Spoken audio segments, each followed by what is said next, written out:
Hello, this is David, and welcome to Equity Story.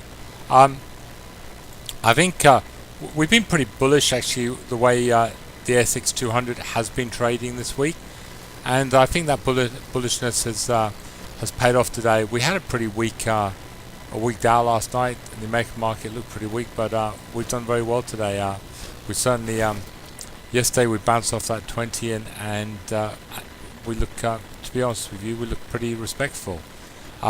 That's sort of reflected pretty well in it's about sort of 3:30 now. The markets are still open, and that's reflected pretty well in some of the trending stocks we've got on at the moment. Again, Vocus up a nice. This is all we do. A nice 2% today, looking very, very good. TWE again, sort of fighting off at $10 mark, looking very, very, very good. I think TWE, if we have a few decent nights on the Dow, could really have a leap of faith up. It's just so bullish the way it's moving, that stock. Again, AIA down a little bit today, and but I think we'll come back maybe a little bit more before she turns up. I do think we'll make good profits out of her fairly soon, so fingers crossed. Magellan, again, one we bought off the long-term chart, doing very, very well, up pretty strongly today, up I think it was as high as 2%. Now it's up about 1%, looking very good. BAP again doing what we expect her to do. Again, I think hopefully should have a really good week next week. TPM up nearly 2% today, looking very good. Not far off those record yearly highs, looking excellent.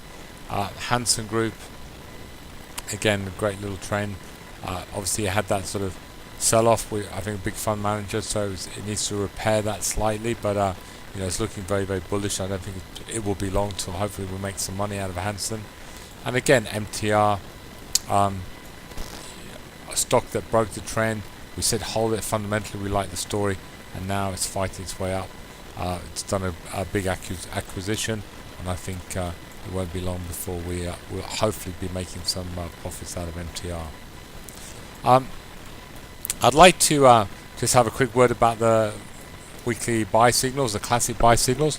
I think this is the first week since the beginning of January that haven't really clicked. I mean, they haven't been disastrous, but I mean, FPH has obviously had a great week. It went through that buy signal very nicely, and I think it's up for 5, 6, 7%. I don't know.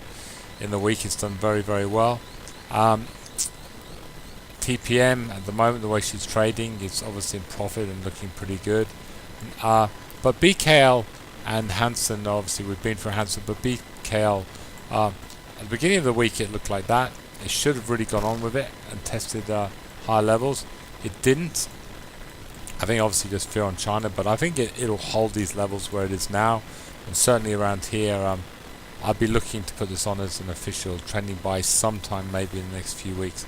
If we can just turn up around these levels, I think we can have a great trade on Blackmores. I'm really bullish on China.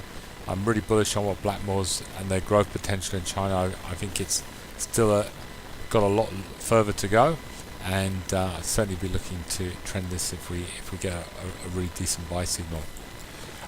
Funny enough, actually looking at Bellamy's, it's very, very similar. Bellamy's, we actually like I said, we planned it well, but I think if Bellamy's can just hover around here, maybe now for another week, get a nice buy signal, we can look to make another nice 8, 9, 10% quickly out of Bellamy's as it starts trending up.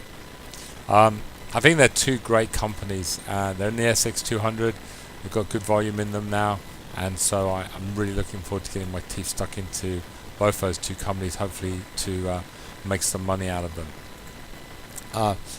Getting sort of quite excited with the gold stocks now. I'm there's talk that interest rates are going to obviously be going up in America, and they might go up once. Part of me doesn't think they will, but even if they do go up once, what the talk is, the talk about interest rates is obviously pulling the gold price down. Medium term, Equity Story, we're very, very bullish about gold. So I am really excited if I can get our evolution down to these, even somewhere around here, 160, 170. Some of these are near this long-term average. Gold. We're going to be into evolution so quick. It's if we can buy this stock near this trend line, it'd be absolutely fantastic. As with Northern Star, I mean we're holding Northern Star long in the 3-year growth portfolio, but these are two absolutely fantastic companies. If Northern Star can just come down even $4, see where it goes, $4 and starts turning up, it's going to be a great trade for us.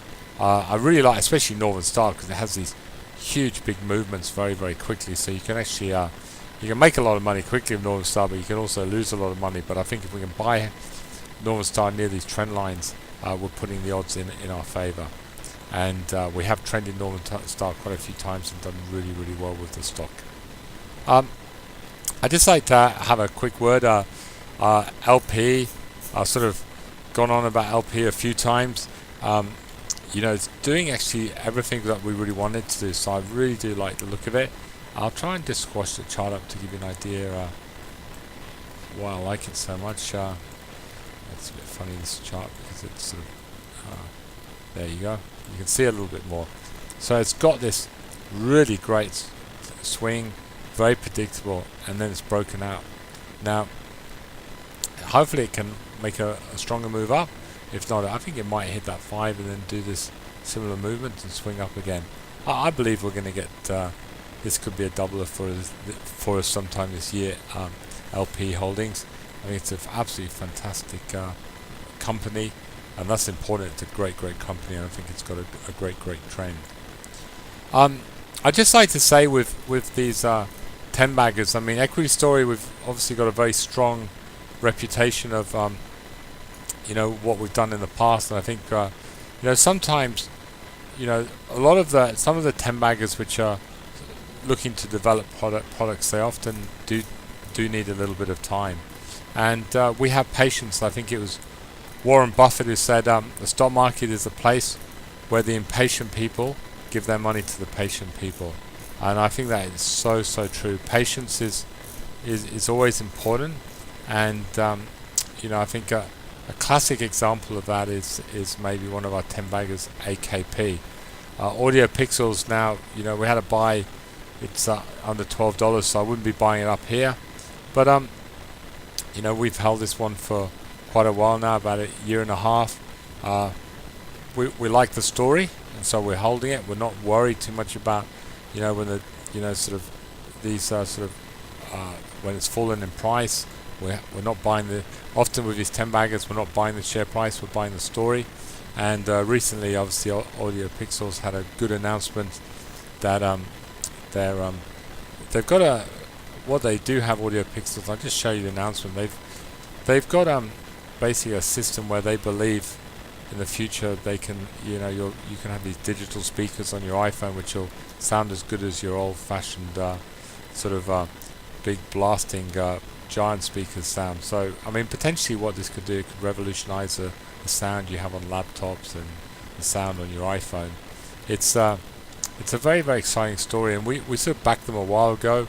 All the sort of technology is gradually getting there, they believe, and recently they've sort of gone from seven in about 2 months, from they've more or less doubled. So we'll see. Like I said, I wouldn't be buying them up at these sort of prices. They are sort of not far off the sort of record highs, maybe a bit of resistance there. But again, patience has really worked well for us here with Equity Story, and hopefully this can have a nice big run, and it can be another huge winner for us. That's all I've got to say tonight. I'd really like to, I think I've gone on long enough. I'd like to wish you all a great weekend, and I look forward to bringing this report on Monday. Thank you.